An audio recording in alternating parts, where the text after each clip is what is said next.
Hey everyone, it's Daniel and Robert, the Last Nighters. You can find our show at lastnighters.com. And we have a bit of a news announcement before we get into our discussion on Harry Potter on this episode 27 of The Last Nighters. I want to welcome a whole bunch of new listeners. The Last Nighters has been picked up by a new media company called the Launchpad Media. And so several thousand people might be hearing this for the very first time. We do have an extensive back catalog of episodes, but this is the first one on the Launchpad Media. And here's the blurb about the Launchpad Media. The Launchpad Media, where they're always launching new ideas in your general direction, with a variety of shows discussing news, music, movies, culture, and more from the perspective of liberty. Some are even exclusive, so you won't find them anyplace else other than the Launchpad. Find out more at thelaunchpadmedia.com. And the is important for the URL. So just wanted to make that brief announcement before we get into the Google description of Harry Potter. But while I'm pulling that up, Robert, say hello.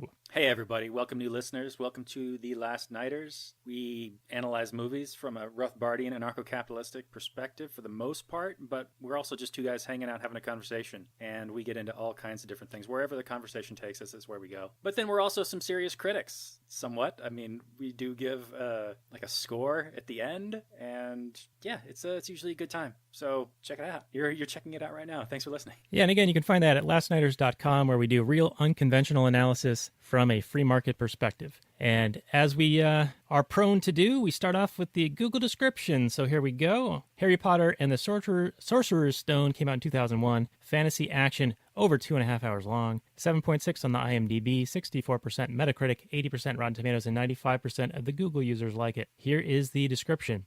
An adaptation of the first J.K. Rowling popular children's novels about Harry Potter, a boy who learns on his 11th birthday that he is the orphaned son of two powerful wizards and possesses unique magical powers of his own. He is summoned from his life as an unwanted child to become a student at Hogwarts, an English boarding school for wizards. There he meets several friends who become his closest allies and help him discover the truth about his parents' mysterious death. Came out November 14th, 2001. Director Chris Columbus. Music composed by John Williams. And a box office of nearly $1 billion. This is the first of 8 Harry Potter films, and we're going to focus on this one for our discussion, but anything is fair game related to this. And it is, I think, the 20th anniversary of the first book release. And then this is the first movie that came out a few years after that. And oddly enough, in the UK, it was known as Harry Potter and the Philosopher's Stone. In the US, it was Harry Potter and the Sorcerer's Stone. What are your comments so far, Robert? Well, and yeah, I believe this is the only one that was swapped, the title swap, because apparently they thought that Philosopher's Stone, I don't know if that's a thing in England, that more people know what a philosopher, there's like a Philosopher's Stone is a specific thing. I don't know, but I guess it's for a more generic, broad audience. You just call it a Sorcerer's Stone, which is totally fine. Yeah, this first movie, it's fun to go back to it a little bit and see these people who are now, fully on adults as, these little kids in this kind of really saccharine sort of story. But, Hogwarts is a very dark place. There's not only a bunch of evil stuff going on, but it's also just a very dark world that these people live in. I mean, you've got this magical school, which is apparently the best in the world. And like wizards' parents don't even think twice about sending their kids there, where you could be violently murdered at any time, where the groundskeeper apparently loves to torture little children. At one point he talks about how he laments that he doesn't hear the screams of young children anymore because they used to hang people by their thumbs. And then not to mention the fact that there's monsters not only roaming the whole school at any given time. There's a big 3-headed dog in the school, but then there's also a troll at one point. And of course it's not supposed to be there, but it didn't seem like there was a whole lot that it took to get it in there. And then in the forest there are just wild monsters, just roaming about. And it's not like there is a wall separating, sort of, but it's not like there's armed guards or spells to keep out these monsters. It seems like they could just wander in at any time and eat somebody or murder somebody. I don't know, Daniel. It's if I had a kid that was magically inclined, I don't think I would send my kids to Hogwarts. And I think if I was, I might think of myself as a bit of a bad parent. Not to mention the fact that the Quidditch game seems to be all about bludgeoning each other and possibly killing each other. I mean, all you're trying to do is knock people off their brooms at 100 feet up in the air. I don't know, man. The whole thing. I mean, I know it's a movie and you got to have tension and action and conflict and stuff like that. But when you got like 10-year-old kids, you put them in like essentially what is like a deathmatch blood bowl, and you call it a school. Have fun. Yeah, a lot to take in there, Robert, and I tend to agree with you. I think that my kids would still be doing the old homeschooling, even with the wizarding here. There is, after the Parkland shooting, I saw a couple of memes, and one of them was related to the Harry Potter series, where they're talking about arming teachers or arming the students, and that's essentially what you have here, right? All of the staff and all of the students here have wands and they know spells and they can defend themselves. Yet, oddly enough, it doesn't actually prevent a lot of this violent aggression. But I guess you wouldn't have a movie without it. But I think in real life, you would certainly deter people intent on doing harm if they knew that there were immediate and dire consequences of them making aggressive actions. Yeah, and in the movie, it takes like a super evil, powerful wizard to threaten Hogwarts. It's not just some angry ex-student. Well, it is an angry ex-student, but it takes someone of a certain ability to be able to challenge like the might of Hogwarts. I think, in this situation, if your average person like was just angry and wanted to like hurt a bunch of people, they would quickly find themselves on the business end of like a dozen or more wands pointed in their direction. So it'd serve as a plenty good deterrence. But, there are plenty of dangers at Hogwarts above and beyond, in my opinion, any angry ex-students. I mean, ultimately, Voldemort is the big danger. At first, he's just trying to kill Harry, right, for some reason. But then ultimately, he wants like revenge on all of Hogwarts because there's that big fight at the very end in the last movie where he's got essentially an army. At least it takes an army to fight the army of Hogwarts people that all come together to defend it, or they're defending somebody. I don't know. Let's mainly focus on this first movie. All right. So speaking of this first movie, did you find this movie to be sort of borrowing bits and pieces from various prior fantasy and fairy tale and other fantastical stories? It seemed to me like this was J.K. Rowling essentially being a rap artist, taking bits and pieces and lyrics and riffs and things from other places and then making her own story. And I think she almost fashioned this in a hodgepodge of the story of Jesus and Star Wars. And so it's interesting that, John Williams did the music for this, and it's pretty obvious. I heard the Imperial March whenever Voldemort was on screen. Did you hear that? And what are your comments on what the overall kind of borrowing of the story is from? Well, there's definitely some Star Warsian themes, and you got it's essentially a hero's journey where, a young kid has aspirations to do something. He's got a kind of crappy life and he wants to do better. And then he finds a cause to get behind and he has to train and get better in order to do it. The only issue that I have with that, aside from the fact that this movie is, essentially half of it is set up because you have to establish the whole universe. So it's kind of slow and meandering. But eventually it does kind of find the plot. And my main issue with the hero's journey is that Harry's a bit of what is the male version of Mary Sue? There's like a Harry... Whoa, Robert. Whoa, did you just assume?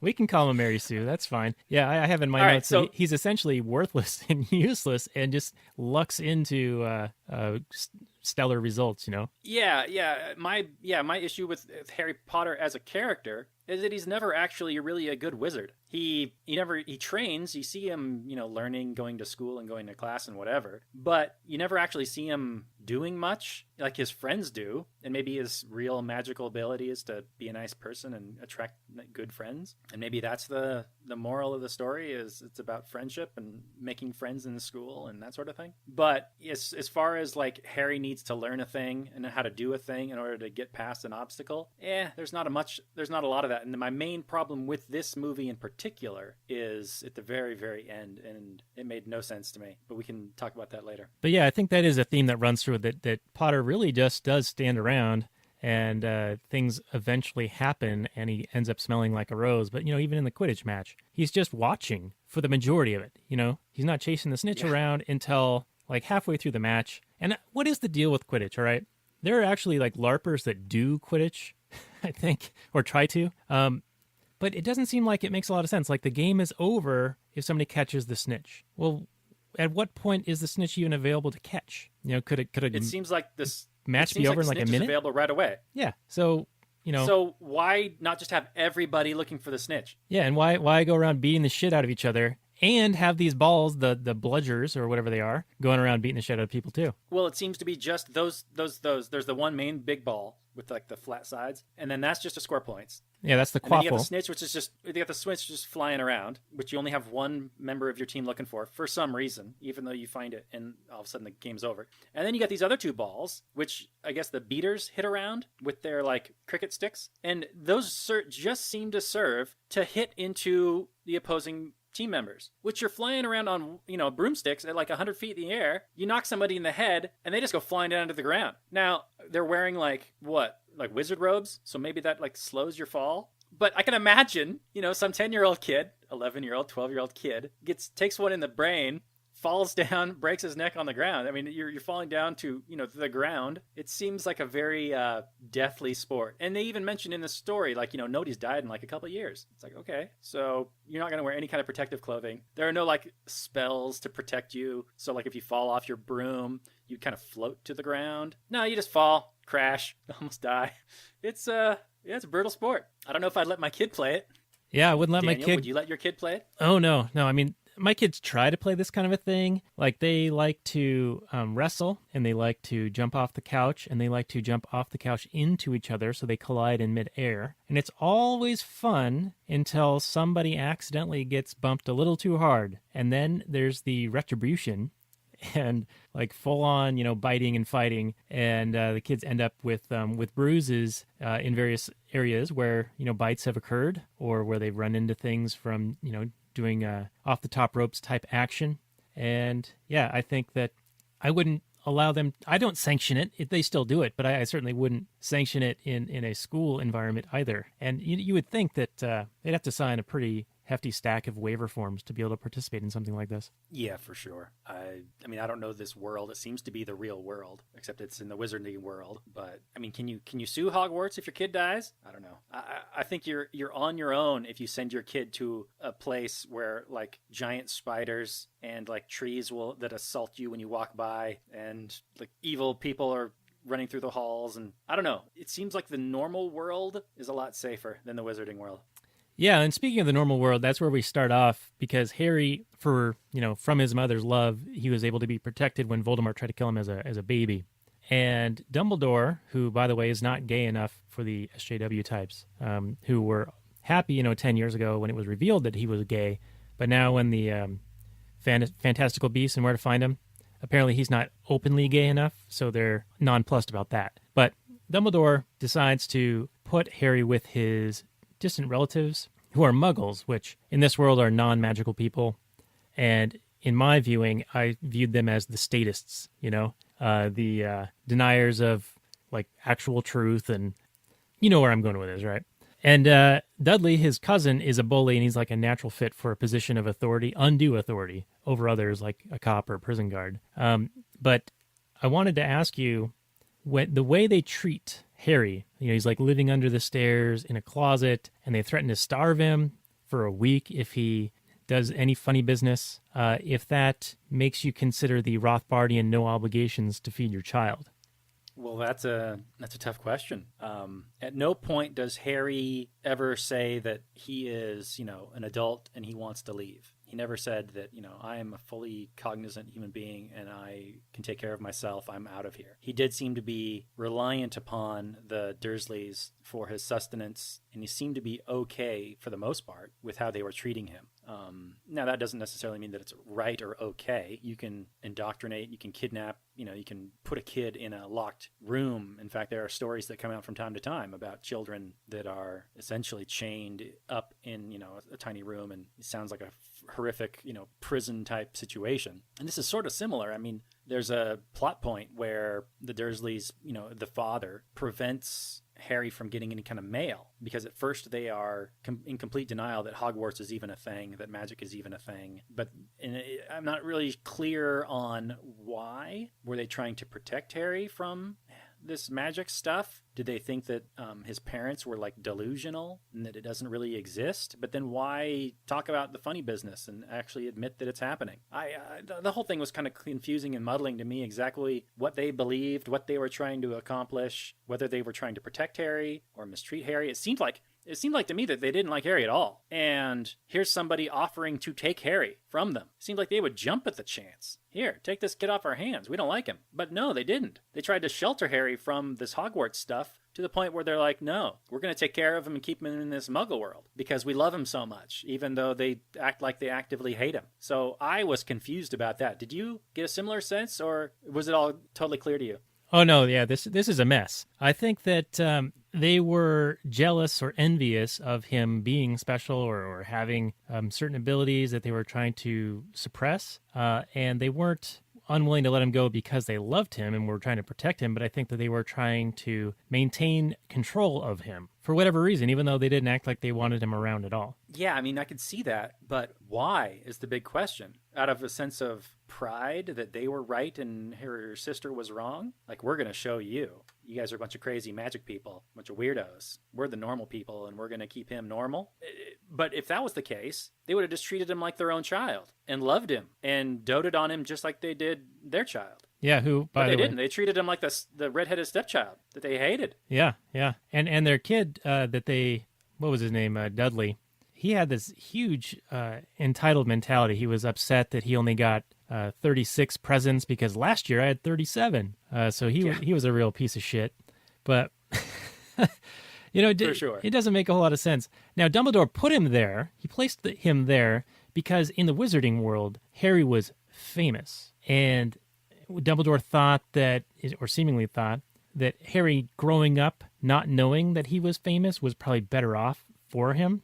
Right. And I can kind of see... Seemingly, or at least out of the view of the wizarding world. Like when, in the beginning of the movie, when Harry, goes into that world, everybody's like, ooh, Harry Potter. Like they weren't even sure, they even really existed, right? Like maybe there's like a legendary story that had been told and retold. So maybe Dumbledore did do a good job by keeping him out of Voldemort's clutches or reach, per se, even though I guess the whole series is Voldemort slowly gaining more power, because at the beginning in this movie he's just like a mask on the back of somebody's head. Yeah, he's a parasite on Quirrell. Yeah, indeed. Now, before he gets into the wizarding world, he does display some ability before he even knows that he is magical. And so he talks to a snake, which is a biblical type thing. The bully is picking on the snake, Dudley. And so Harry removes the glass from the enclosure and Dudley falls in. And that reminded me of the Harambe incident. So I was surprised that they didn't come and shoot the snake. Oh, yeah. Yeah, the snake just kind of slithers off in the middle of the zoo. It says, thanks. Nobody seems to bother. It's like, that's fine. Nobody freaks out. Yeah, and then, like you said, the fucking muggles kept stealing his mail. And they thought that they were past it because, no post on Sunday. And the reason there's no post on Sunday is because there's no market competition in post. And I think there used to be post on Sundays and twice on Saturday, if I'm remembering my history on this. But interesting. To get away from the mail, because a bunch of mail floods in, through the chimney, which they should have realized is kind of a magical thing, like that would normally happen. So why they're so resistant to magic existing when it is a part of this universe? Sure, it's part of the story, whatever. But they go out to this lighthouse on an island, and then bang, bang, bang on the door. The father gets a gun, and the door gets broken down, and there's this menacing figure, Hagrid, in the doorway. What is the guy doing with the gun and not using it? Like, what kind of home defense is that? Yeah, not very realistic one. Sounds like a movie type of thing to me. I don't know, man. I don't know.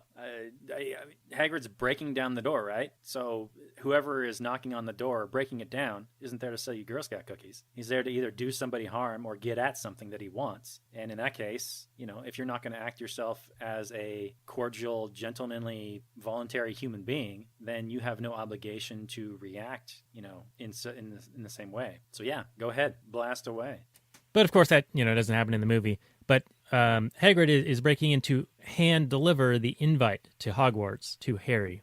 And there's an interesting exchange there because Vernon, the father, says that Harry can't go. And Hagrid's response is, well, how are you going to stop him? And that reminds me of discussions we've had where, something may be immoral or a violation of the NAP or something along those lines. But how are you going to legislate something when there isn't a top-down government? Like we've talked about, abortion.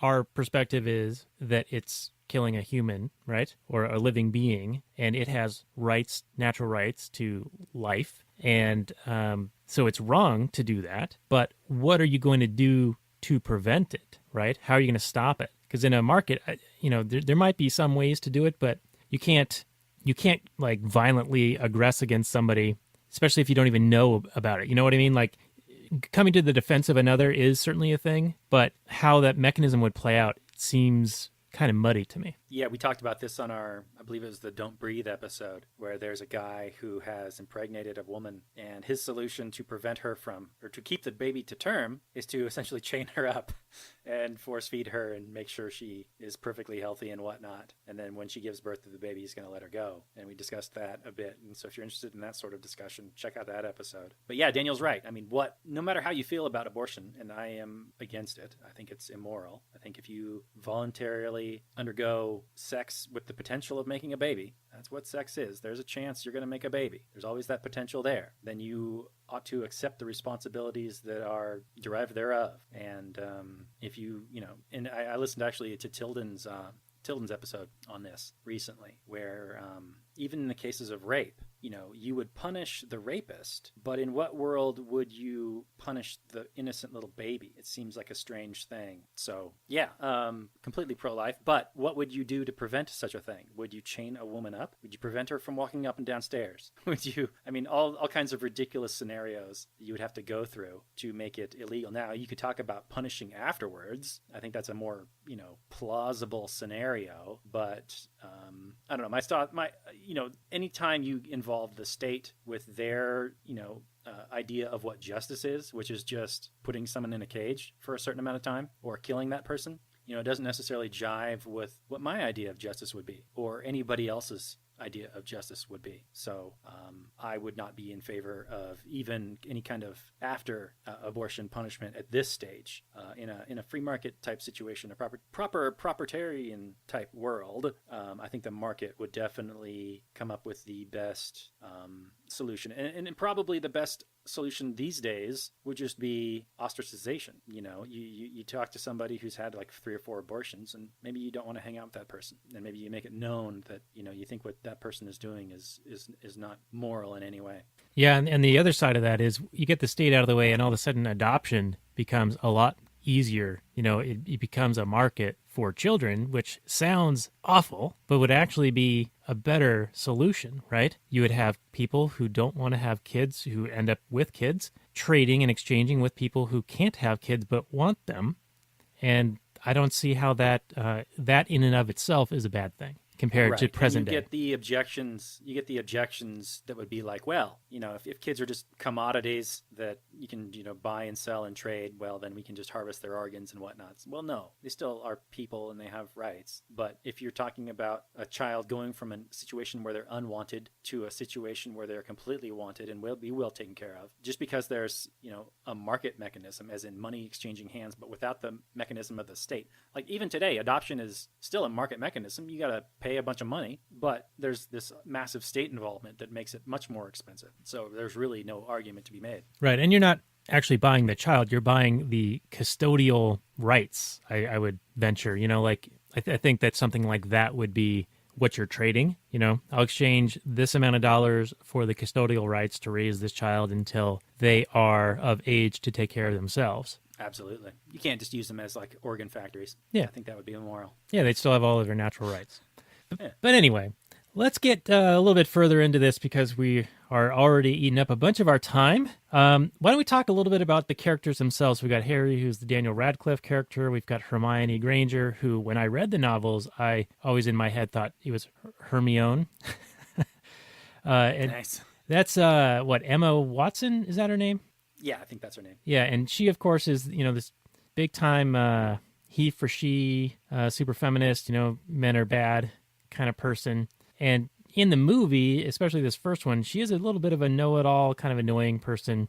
But she's on the receiving end of some ostracism, when people don't like She is. how she is, right? They don't like her being this little know-it-all, rub-it-in-your-face type of person. And she cries about it when she ends up having no friends. So, I mean, that's like super powerful, right? And she ends up changing her ways as a result. And this is counter to an example we had in another previous episode where we talked about the policy that was being recommended by some psychologist somewhere where they wanted to outlaw having friends or having a best friend. Like you have to treat everyone equally in regards to friendship. So even like people who are not pleasant to be around, you have to still be around them. And so that doesn't incentivize them at all to change their ways, to be more agreeable as a person, to attract friends. Do you remember that discussion? Yeah. Oh, sure. Yeah. It seems very counter to actually developing social skills. So you're not supposed to declare a best friend because that seems to exclude any other potential friends, apparently, in their worldview. And you're not supposed to, discriminate. So if somebody's being a bully or somebody's being really snarky or mean or just cruel, which happens when you're a children, kids are still figuring things out. They're often reflecting what their parents are doing and behaving and acting. And to not give the kids a mechanism by which to evaluate their own behavior is completely retarded. It's completely asinine. You want them to learn. You don't want them to grow through life having everybody be your friend for no reason, no particular reason, no like virtue or anything. And then you're all getting participation trophies, so you don't know where you rank anywhere else. So you don't know which areas of your life to spend, time on to improve. So essentially, there's zero feedback mechanisms to a child. And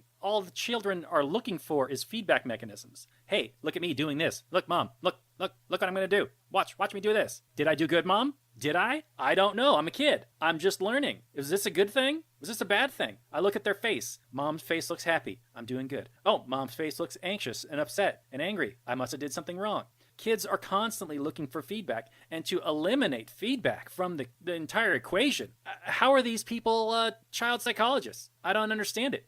Yeah, I think it's par for the course because generally speaking, people like this who have this expert, central planning, top-down type perspective on things, like this is the policy we're going to impose on everyone else. That's their end result is they eliminate feedback. That's how you have the bureaucratic style of operating, You don't get feedback. You don't get profit and loss. You don't know when you're doing something wrong and when you're doing something right. You don't know what areas, like you said, where you have to improve. And it also reminds me of the civil rights legislation. And this is a bit of a hot topic, right? But essentially, the market response to somebody being racist about something would be you don't go to their shop or their restaurant or whatever. And they're going to suffer as a result because they're not going to be as profitable as they otherwise might have been. Like they're foregoing profits. That's a feedback mechanism.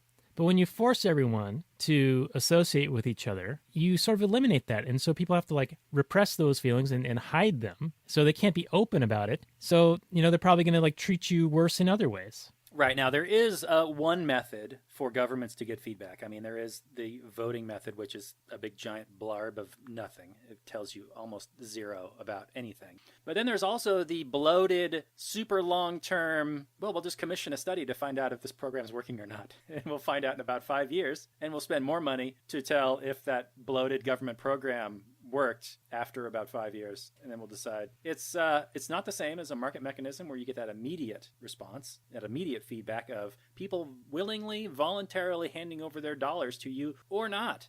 Yeah, and even in that model you just described where they commission the study and then they find out, it's not working out as well as we wanted. Well, it's never, let's shut the program down. It's always, no, we don't have enough money, we don't have enough staff, we don't have enough authority. And those are the things we need more of to make this program work. That's right. They always get the wrong end of the stick. They don't understand why a thing is not working. It's common with authoritarians. They don't understand the base level that authoritarianism breeds resentment. It's weird. Why would people not like to be bossed around? I don't know. I like to be bossed around in my life, don't I? No, I don't. Nobody does. And yet authoritarians think that they can just do it to everybody else and everybody else is just going to be perfectly okay with it. That's essentially the base level of what we're talking about here. I mean, it shows up in myriad ways in the real world, but when you're forced to do something, you don't feel as good about it as if you voluntarily chose to do a thing. If I stick a gun to your head and say, give $5 to UNICEF, you're probably not going to feel as good about it as if you saw UNICEF and you're like, hey, they do good work. I'm going to give them $5.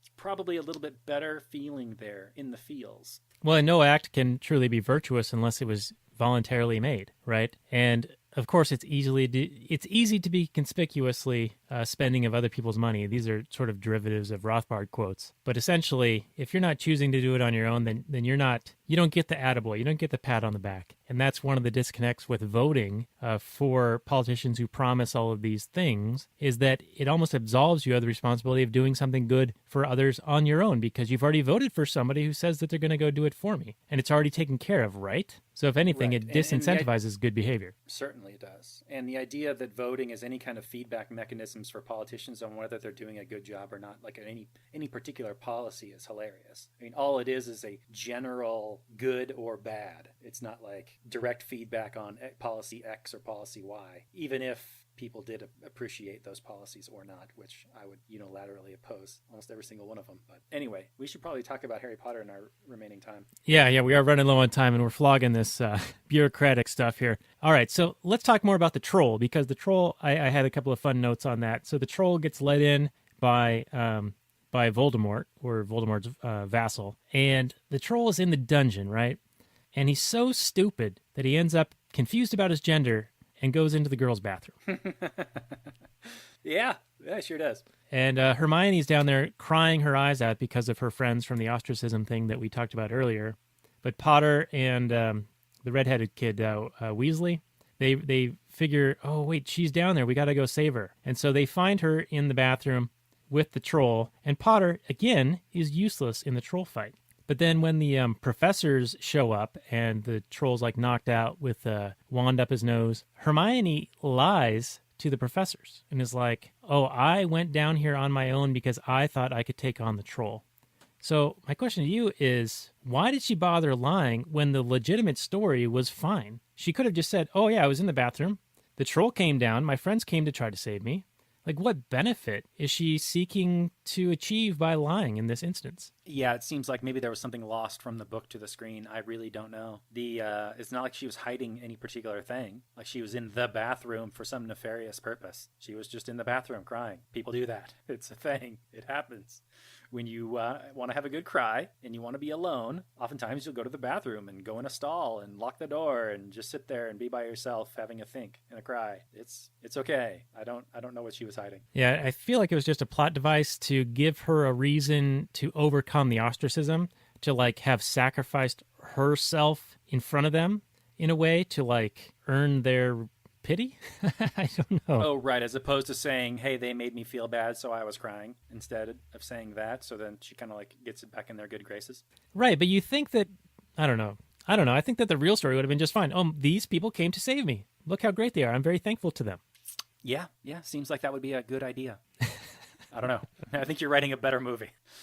Oh, well. But hey, let's wrap it up in the few minutes we have remaining. I have a few points to make about the final act, the final showdown. So Harry and his friends have gotten past the dog, and they've gotten past the strangling vines, and they've gotten past the chess match. And Harry is confronting the Defense of the Dark Arts teacher, who is this evil turbaned guy, and he touches him and burns his skin. And the audience is going, what the hell's happening? I didn't know Harry had devil hands ability. He never casts a spell to say he's got like devil hands. But then after the story's all done and after Harry murders the guy, turns him into like ash, Dumbledore comes along and says, oh yeah, you know why that happened? And Harry's like, no, I didn't know either. And by the way, delaying the explanation completely takes the audience out of it. Like, we have no idea why this is happening, so all we can do is just sit back and watch. We have no like emotional investment. We need to know what the main character is capable of, why he's trying to do a thing, why he succeeds in doing a thing, in order to really get invested in what's happening. If we don't know what's happening, we're just like, well, I'm just watching sound and motion, and I'm just experiencing whatever it is. But then we get this ex post facto justification, essentially, that it was Harry's love, that he was loved by his mother, that allowed him to touch this guy and essentially murder him with his hands. So my question is, has nobody that's been loved ever touched that guy before? He's never shooken hands with anybody who has ever been loved? He's never been brushed up against anybody accidentally that was ever been loved?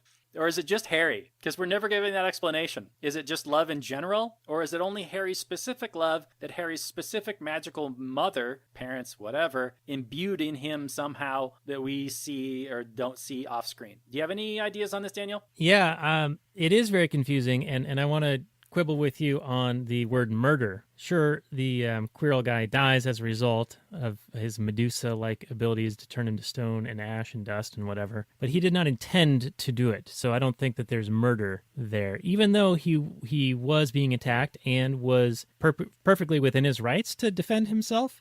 He wasn't defending himself. He was just being useless, you know? So I don't think it's necessarily a murder situation. But I think the premise is that his parents were both powerful wizards, even though they got killed almost immediately by Voldemort. But perhaps that was his mother's, spell as she was dying to transfer via this love for Harry, the defense against the evils of Voldemort. Okay, but and that your explanation is okay, but my problem is that it needs to be explained in this way. This is never explicitly made. The audience never sees this. When it happens, we need to get this weird ex post, justification, explanation. It's not an ability that we know Harry has at all. It's not something he struggled to get, to train. He just defeated the Dark Lord guy because, well, he's Harry Potter and he's special. Just because. All he has to do is touch the guy and the guy dies. Well, how is that a heroic moment for anybody that is training to be a wizard? He didn't need to train at all to defeat this guy. He could have just walked in day one, touched him with his pinky, and the guy turns to ash. Done and done. No muss, no fuss. I mean, at least, Luke Skywalker had to train in the Force a little bit before he could defeat Darth Vader. I mean, come on. Yeah, I agree. Yep. Yeah, there's definitely not a whole lot that Harry had to do, and it goes back to our running theme of Harry just kind of stands there and doesn't really do anything. But, Hermione sacrificed herself, or at least her reputation in front of the professors for them. And then Ron Weasley sacrifices himself in the chess match. So I think that the theme of the first movie is about sacrifice, right? And friendship, right? Being there for each other, developing relationships. By the way, the Ron thing, he's on the knight, right? He's riding the chess piece. Yes. Why stay on the chess piece when he knows that the queen is going to take the chess piece, his knight? Why not just get off the horse? There's literally no reason. And say knight to e4, and, bingo bango, you're done. And then hop off. Yeah, well, no, there had to be a scene where he falls unconscious for some reason, because then who knows? I mean, it's not like he was in. I don't know, man. This movie, it's one of the lighter, fluffier Harry Potter movies. The first two, I think they're the two done by Chris Columbus, and then another director takes over the third. I could be wrong about that, but I remember at one point there's a serious turn to, a serious dark feel. I think it's with The Prisoner of Azkaban, whichever one that is. But yeah, I don't know, man. Harry just seems to kind of go along. He's just kind of there, and it kind of disappoints you. You kind of want the protagonist to, do something. At one point, he gets the key, the magic flying key thing from the room full of CGI flying keys. I have problems with that. But the flying keys. Well, yeah, it's terrible. There's no tension in that scene. There's no emotion on the characters. There's no struggle. He just gets it, and then Harry put it in there, and then they leave, and then all the keys slam up against the door. What's your issue with that story, real quick? All right, so not only is the CGI kind of terrible in this movie, and really the only magic is the illusion, sleight of hand magic of making us think that Snape, the sheriff of Nottingham, is the bad guy when it's really Quirrell, because they do the distraction thing, right? But yeah, the misdirect, Yeah, the misdirect. But the keys stab into a heavy oak door and stick into the door.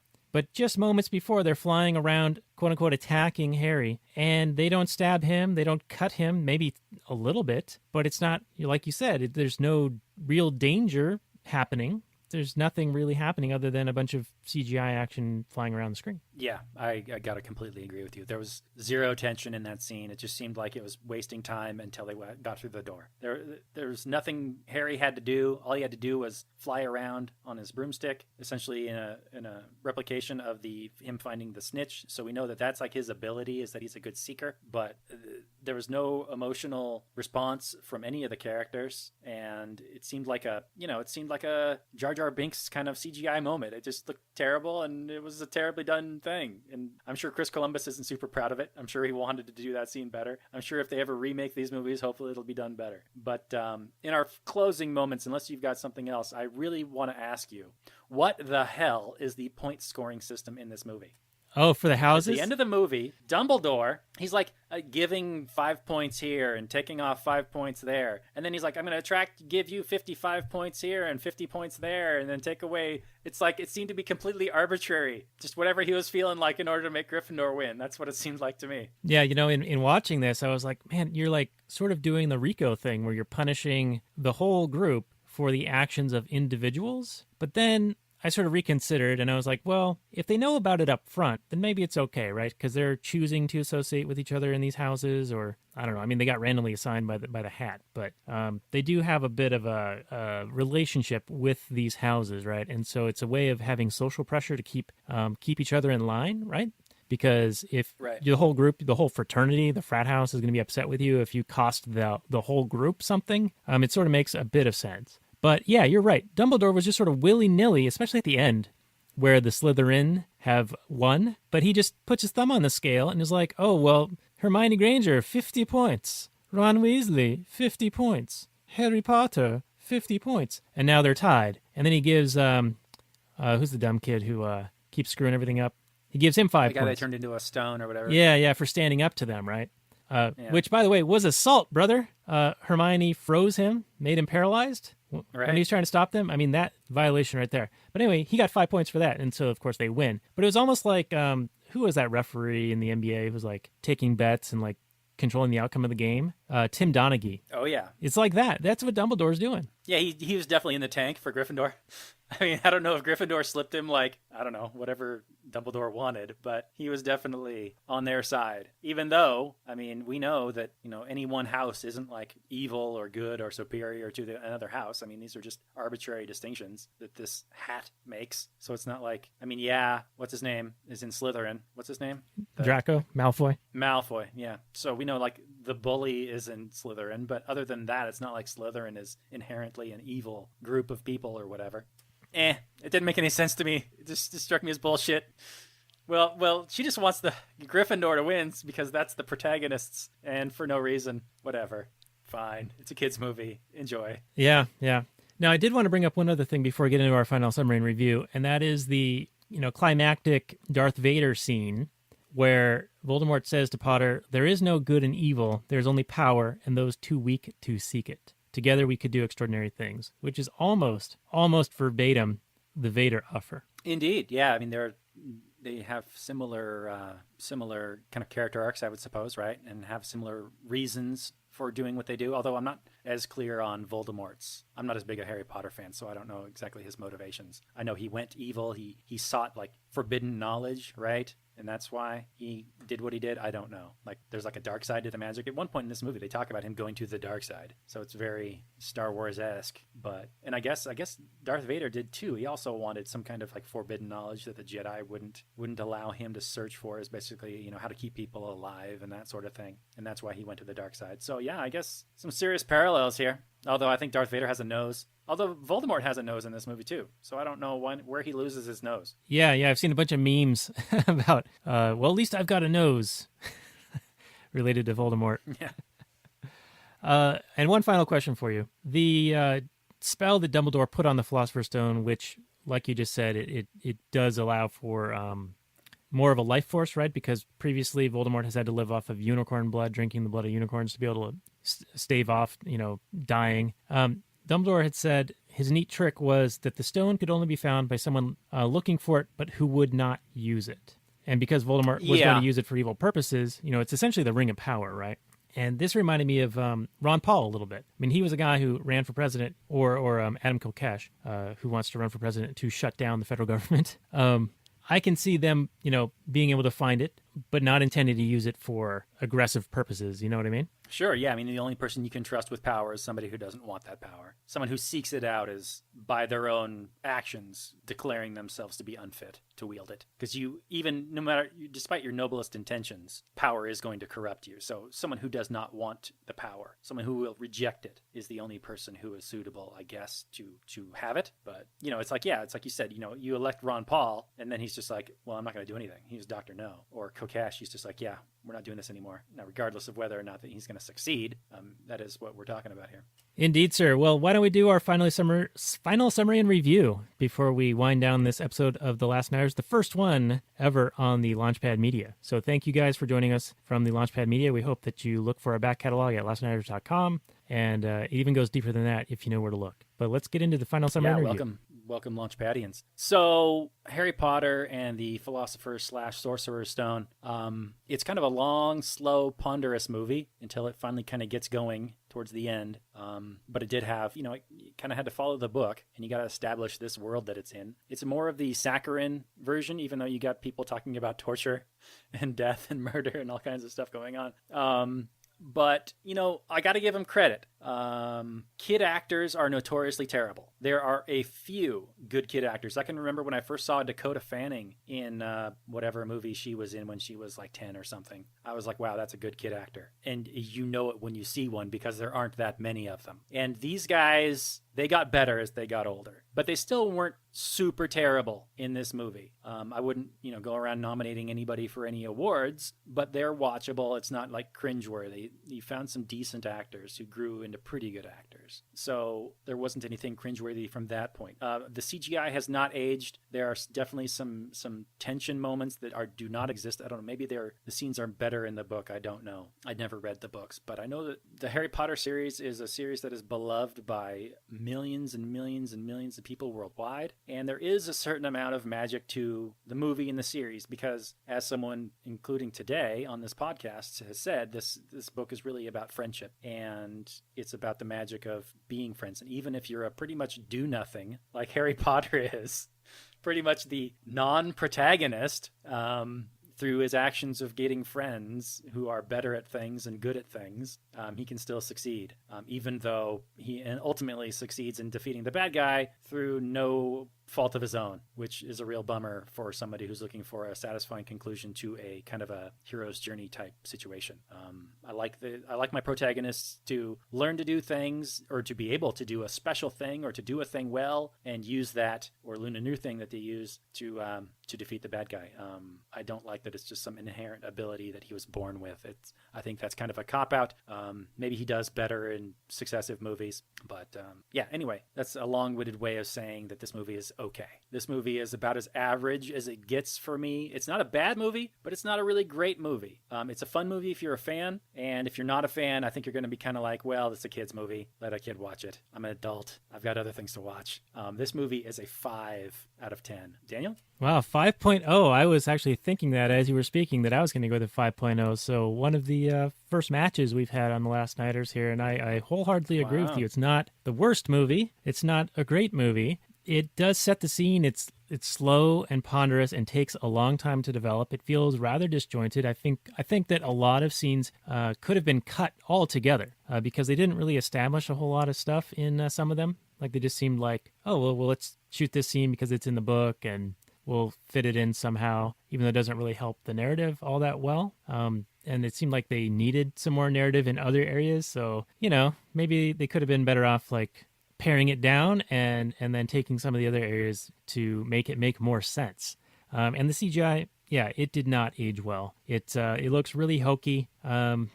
We talked in a previous episode about how they're rebooting certain movies, and some of them don't even seem all that old. Like you had mentioned The Matrix might be rebooted, and I think the CGI in The Matrix still holds up for the most part. Harry Potter, not so much. So maybe, just maybe, somebody could look into doing Harry Potter with better stuff. I mean, you'd, of course, lose the child actors. You'd have to get new ones, but, I think that you could make a tighter, better-looking version series of this going forward. So that's my summary and review, and 5.0. So both of us 5.0 on this episode 27 of The Last Nighters. Crazy. Our very first tie score. Right, and I'm only tied because, I didn't want to then change it after you said your score, because I already had one in mind. So No, fair enough. Fair enough. I think it's a perfectly average movie. yeah, So. I'm not going to tip the scales put my thumb on the scale like Dumbledore might have. Mm-hmm. But anyway, that's been our show, everyone. So thank you, new listeners from the Launchpad Media. You can find more exclusive content at thelaunchpadmedia.com, and you can find our back catalog at The Last Night, or not The Last Nighters, but www.lastnighters.com.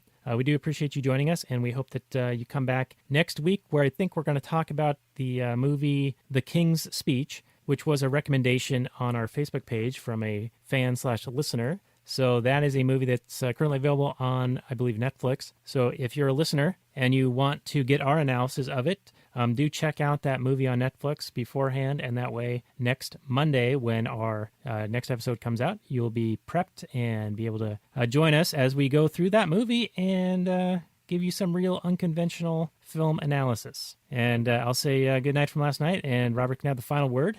Thanks for everybody for listening to this episode, and welcome to our new listeners. Hope you stick with us. If you like this sort of thing, we do this every week, so welcome aboard.